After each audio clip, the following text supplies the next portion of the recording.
సాహు అల్లం రాజయ్య. వీరిద్దరూ విప్లవ రచయితలు. సాహు పూర్తి పేరు శనిగరం వెంకటేశ్వర్లు. వీరు రాసిన నవల కొమరం భీం 1983 వీరసం విప్లవ రచయితల సంఘం ప్రచురించింది. రచనలు ఊరు, అగ్నికణం, భూమి, వసంత గీతం. బున్న ఐలయ్య తెలంగాణ సాహిత్య సంస్థల పరిశోధకుడు.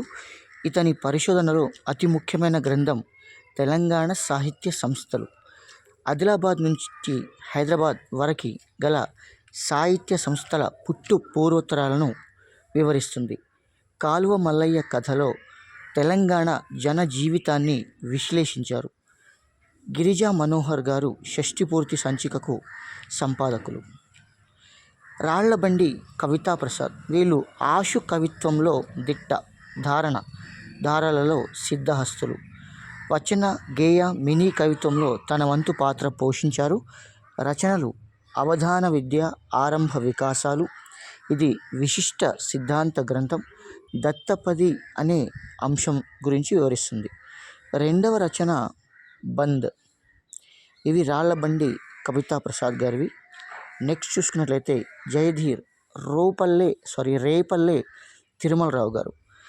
జూన్ 20, 1950 హన్మకొండ ఇతని జననం.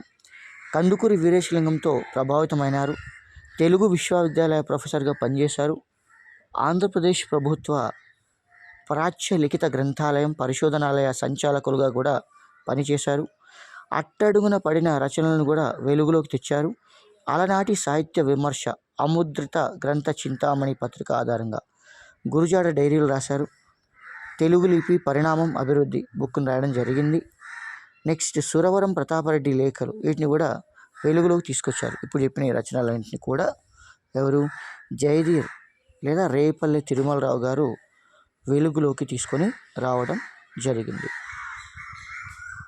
నెక్స్ట్ చూసుకున్నట్లయితే ఇతని రచనలు అరుణనేత్రం కవిగా గుర్తింపు తెచ్చింది. స్త్రీవాద కథలకు గౌరవ సంపాదకులుగా పనిచేశారు. సుద్దాల హనుమంతుపై పుస్తకాన్ని రాశారు. తువ్వ ముచ్చట్లు రాష్ట్రమంతా తిరిగిన అనుభవాలతో రాశారు. శ్రీరంగరాజ చరిత్ర నవలకు ముందు మాట నరహరి గోపాలకృష్ణ శెట్టి రాయడం జరిగింది. ఈ శ్రీరంగరాజ చరిత్ర నవలకు ముందు మాటను రాశారు. ఇచ్చపూలు గిరిజనుల గురించి రాశారు.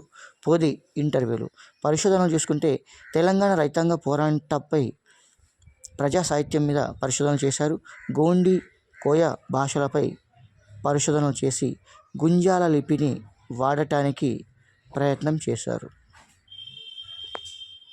Thank you for watching. దీనికి పార్ట్ 3 కూడా ఉంటుంది. సబ్స్క్రైబ్ చేయండి. వీలైనంత ఎక్కువ మందికి షేర్ చేయండి.